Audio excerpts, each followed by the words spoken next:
Meus queridos irmãos, que a doce paz de Jesus esteja com todos nós. Mais um momento com Mãe Maria, mais um momento de paz, mais um momento de encontro, de amor, de esperança. Porque são nesses momentos de oração que nós nos reconectamos com Deus através da leitura, da oração. Vamos iniciar fazendo a leitura do livro Pão Nosso de Chico Xavier pelo Espírito de Emmanuel. O título é E o Adúltero? E, pondo-a no meio, disseram-lhe: Mestre, esta mulher foi apanhada no próprio ato adulterando. Está em João, capítulo 8, versículo 4.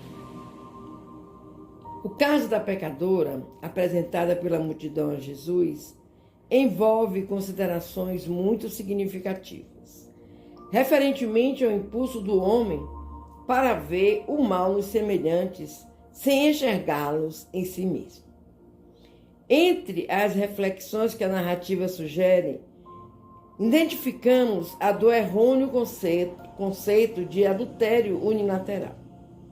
Se a infeliz for encontrada em pleno delito, onde se recolhera o adúltero que não foi trazido a julgamento pelo cuidado popular? Será ela a única responsável? Se existia uma chaga no organismo coletivo, requisitando intervenção a fim de ser extirpada, em que furna se ocultava aquele que ajudava a fazê-la? A atitude do mestre naquela hora caracterizou-se por infinita sabedoria e inexcedível amor. Jesus não podia centralizar o peso da culpa na mulher desventurada e, deixando perceber o erro geral, indagou dos que se achavam sem pecado. O grande e espontâneo silêncio que então se fez constituiu resposta mais eloquente que qualquer declaração verbal. Ao lado da mulher adúltera, permaneciam também os homens pervertidos, que se retiraram envergonhados. O homem e a mulher surgem no mundo com tarefas específicas, que se integram, contudo, num trabalho essencialmente uno, dentro do plano da evolução universal. No capítulo das experiências inferiores, um não cai sem o outro, porque a ambos foi concedido igual ensejo de santificar. Se as mulheres desviadas da elevada missão que lhes cabe prosseguem sob triste destaque no caminho social, é que os adúlteros continuam ausentes da hora de juízo, tanto quanto no momento da célebre sugestão de Jesus. Meus queridos, essa lição sobre a mulher adúltera, nós vemos em todos os livros religiosos. É um dos momentos em que Jesus, mais uma vez, mostra a sua suscetibilidade, o seu amor, a sua compreensão. Existe uma mulher adúltera? Ok, existe. E cadê o homem que adulterou com ela? Não aparece. Então Jesus não acha justo ter o julgamento de uma pessoa só.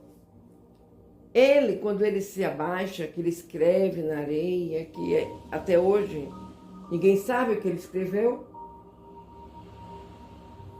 mas ele se agacha pacientemente, escreve, pondera, e quando ele levanta-se,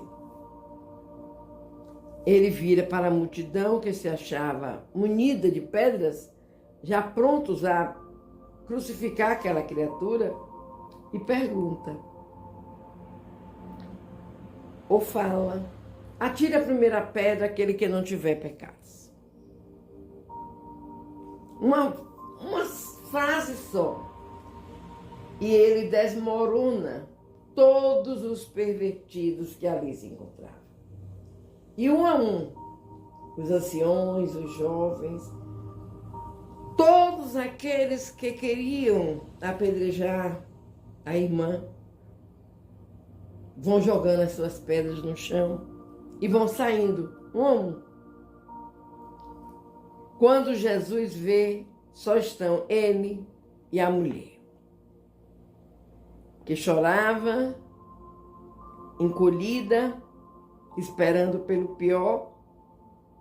Jesus a pega pelos ombros e diz: mulher, onde estão aqueles que te queriam apedrejar? Não estão mais aqui. Foram-se. Vais e não peques mais. Então podemos ver nessa lição, mais uma vez, o jeito, a forma com que Jesus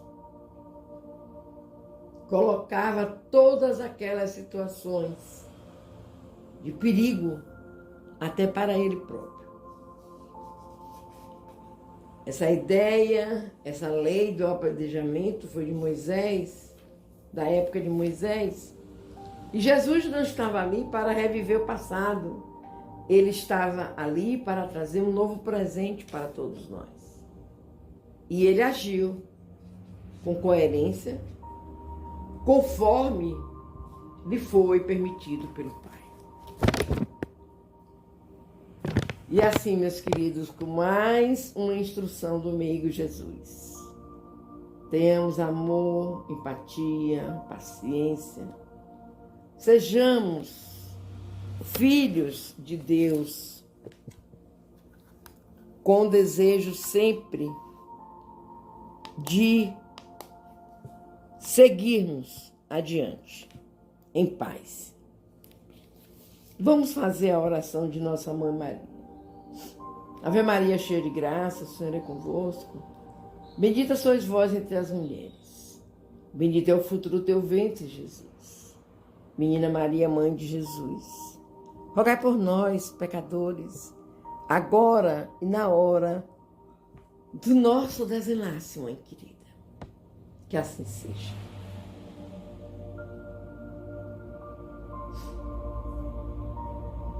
Pai,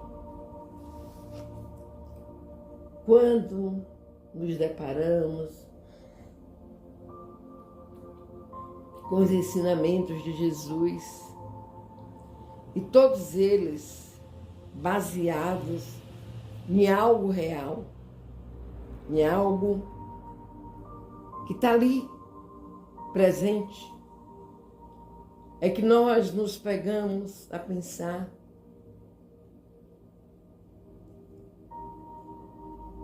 em que podemos mudar? Em que podemos recomeçar? Onde podemos recomeçar? Jesus deixou todo o caminho livre, todo o caminho estudado. Tu nos trouxeste de um planeta onde a barbárie se instalou. E aqui na Terra estamos para aprender, para seguir adiante com os ensinamentos do Mestre Jesus. Sabemos todos que a transição planetária vem acontecendo devagar, mas está acontecendo. Então, meus queridos irmãos, em nome do Pai, vamos nos preparar, vamos procurar ser sempre melhores hoje que amanhã, com mais fé, com mais verdade, com mais vontade de sermos filhos de Deus.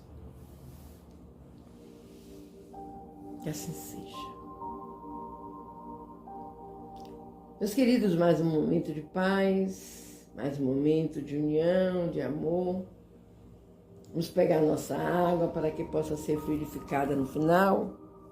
Vamos manter junto a nós o nome dos nossos amados que precisam da oração, do perdão, do amor do Pai. E vamos continuar lendo o livro dos Médiuns. Na quinta-feira, nós encerramos a parte da linguagem de que se deve usar com os espíritos.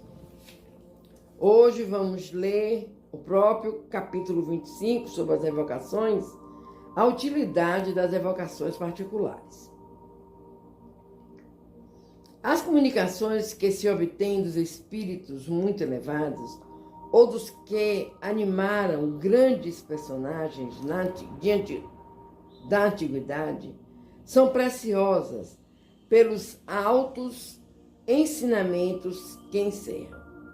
Esses espíritos conquistaram um grau de perfeição que lhes permite abranger muito mais extenso campo de ideias, penetrar mistérios que escapam ao alcance vulgar da humanidade e, por conseguinte, iniciar-nos melhor que outros em certas coisas.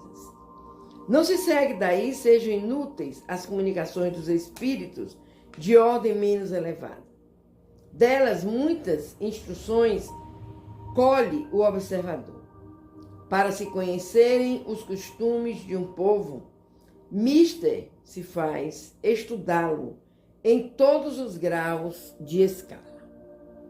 Mal o conhece quem não o tenha visto, senão por uma face.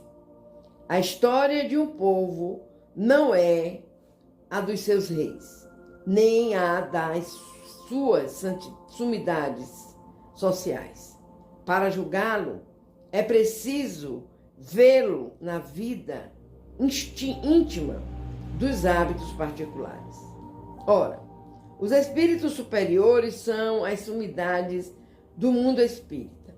A própria elevação em que se acham os coloca de tal modo acima de nós que nos aterra a distância a que deles estamos. Espíritos mais burgueses que se nos revelam esta expressão, nos ignoram. Não. Nos tornam mais palpáveis as circunstâncias da nova existência em que se encontram. Neles a ligação entre a vida corpórea e a vida espírita é mais íntima, compreendemos-la melhor, porque ela nos toca mais de perto, aprendendo pelo que eles nos dizem.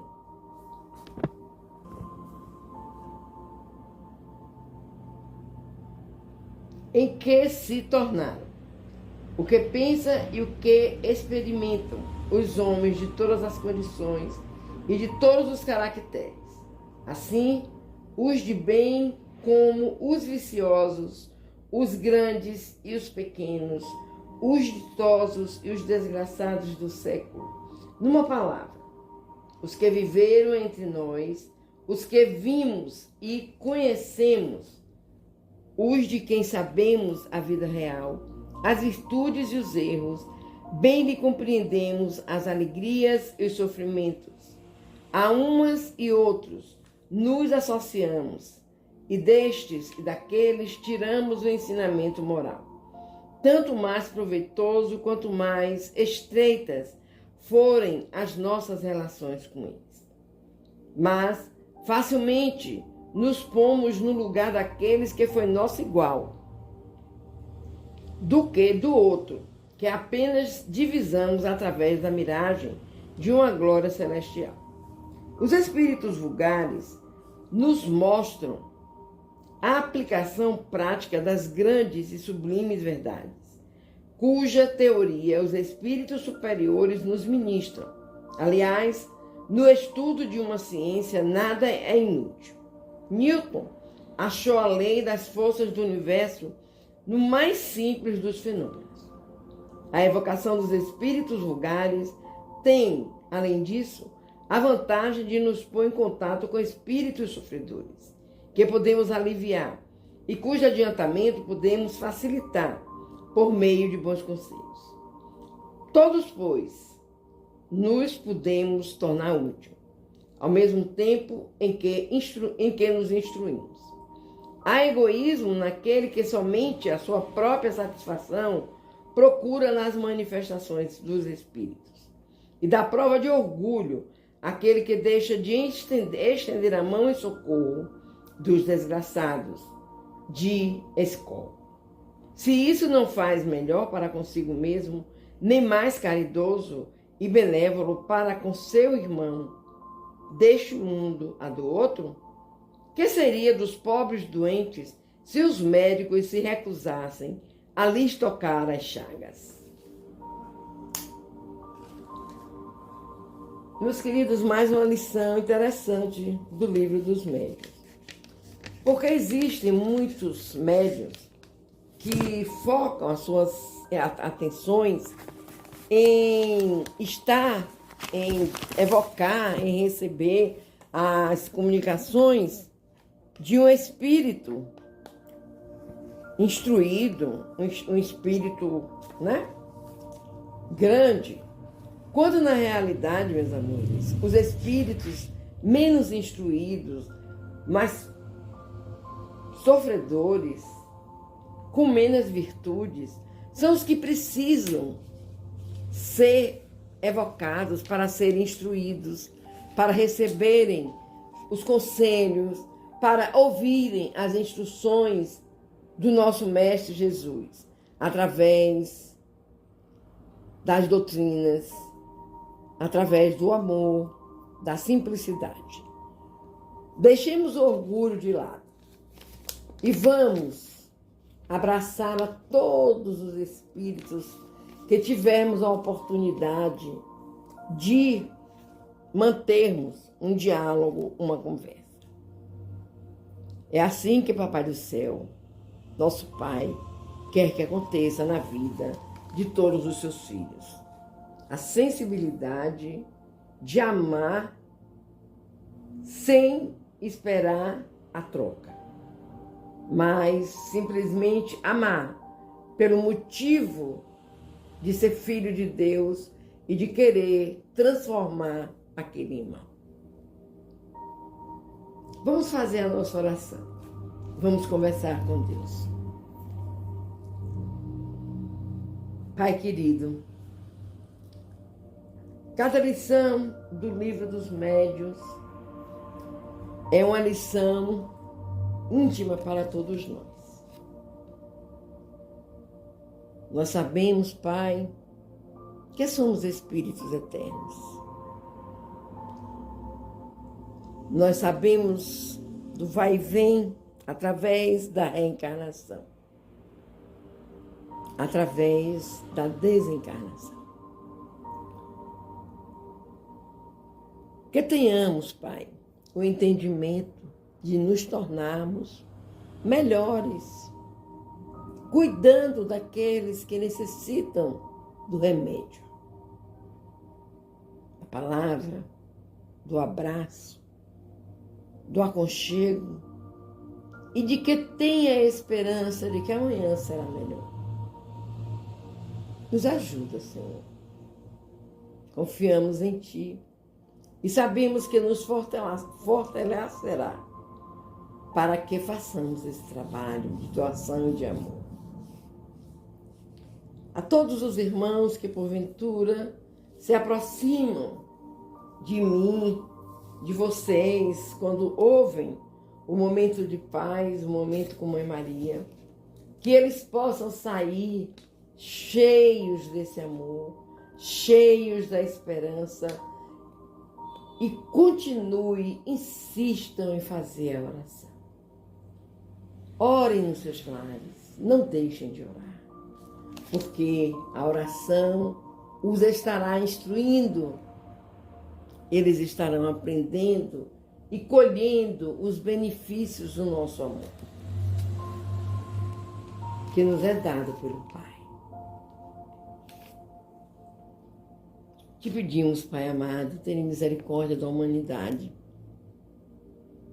Sabe, Pai, às vezes, quando ouvimos notícias, vemos enquetes em internets. Pai, é tanta barbaridade que acontece nesse mundo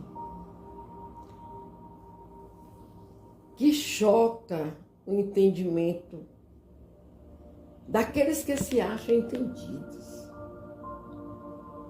Ó Pai,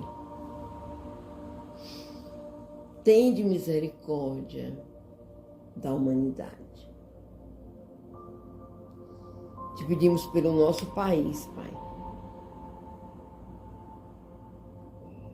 Nós não precisamos ir muito longe, porque nós vemos aqui dentro do Brasil, pátria do Evangelho, tanta barbárie. Tente misericórdia, Senhor. Te pedimos pelos nossos irmãos que se encontram doentes.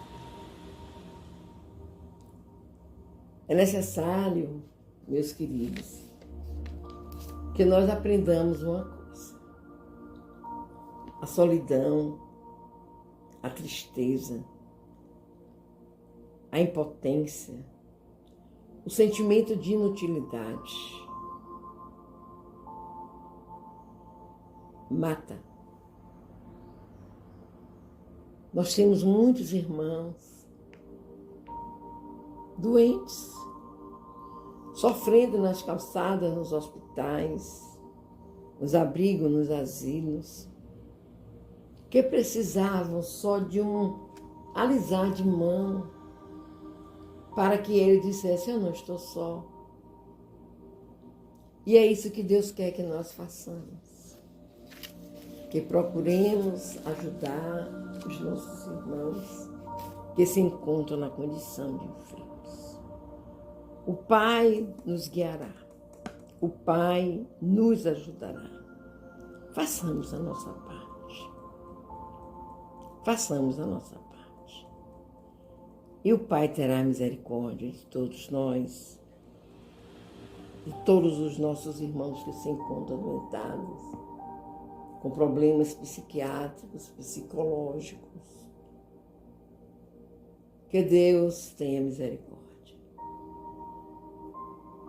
Pedimos à Mãe Maria que esteja neste momento, levando a cada lar o seu abraço, o seu beijo, a sua paciência, Mãe. Tu demonstraste durante o Calvário de seu Filho uma paciência tão grande, Mãe. Um amor tão grande. Que em muitos lares falta isso, Mãe. Esse entendimento, esse diálogo. Muitas vezes não precisamos nem abrir a boca. Basta olhar nos olhos, segurar nas mãos ou abraçar. É o diálogo divino. Coloca a Mãe em cada lar. E que os nossos irmãos que saem dos seus lares em busca das aventuras mundanas, coletando através de outros irmãos que eles encontram mais maldade para seus corações. Que eles percebam Jesus ao lado deles com tanta luz, buscando-os de retorno ao lar. Tende misericórdia, meu Deus. Tende misericórdia. E assim, meus queridos, sentindo a presença amorosa de Jesus, a caminhar ao nosso lado, a nos pegar pela mão como criancinhas pequenas, vamos fazer a oração que Ele nos ensinou, pedindo aos nossos amigos da espiritualidade amiga que venham fluidificar nossas águas. Meus queridos, a água fluidificada é o melhor remédio do mundo. Bebam água fluidificada. Durante todo o dia que tiverem sede, se vocês fizerem um chá, fluidifiquem. Se botarem água na geladeira, fluidifiquem. Se botarem água nos seus copos, fluidifiquem. Fluidifiquem a água de suas casas. E use esse remédio continuamente. E vocês verão a diferença que irá existir. Louvado seja nosso Pai. Pai nosso que estás no céu. Santificado seja o teu nome de amor. Venha a nós o teu reino. Seja feita a tua vontade, assim na terra como nos céus. O pão nosso de cada dia nos dai hoje sempre. Perdoa, Pai querido, as nossas ofensas, assim como nós perdoamos a quem nos tenha ofendido. Não nos deixeis cair em novas perturbações, mas livra-nos, Senhor, de todo mal. Pois teu é o poder, o reino, a honra e a glória, hoje e por toda a eternidade. Que assim seja. Gratidão.